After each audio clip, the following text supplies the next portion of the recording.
Community po kami ng 90s car. So, ang mostly po ang titingnan namin is yung kung paano yung kotse niya. Pero ang pinaka-importante po sa amin is yung attitude towards others. Yung kung marunong sila mag-respect, no revving, no anything.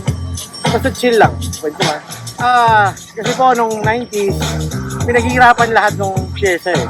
Na ilalagay mo siya. Minsan, pag ano ka pa, ang tawag dito, pwede ka pa mag-adapt ng hindi para sa kanya. Unlike ngayon kasi lahat pwede mong bilhin. Nung 90s, ang hirap talaga. Sobrang hirap mag-book. So effort talaga siya. Siyempre, nung lumaki ako nung 90s, the best era ever yan eh. Well, para sa akin siyempre, yan ako nag-high school, yung music, yung pop culture, sports, saka siyempre yung mga kotse, yan yung mga pinapangarap ko nung bata-bata pa ako. Tapos, nakadrive na ako siyempre ng mga mas modernong kotse, yung mga mas luma.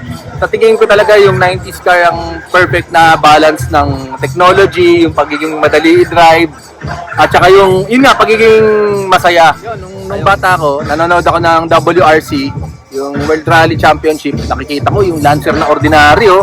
Meron yan eh, di ba? Marami sa daan yan, mga ginagawang taxi. Pero may sporty version pala yan. So, iniisip ko, baka pwede kong i-convert yung mga kotse kong ganyan na common into yung ginagawa nila, pinapatalo nila sa mga lubak-lubak, gano'n, gagawing rally car.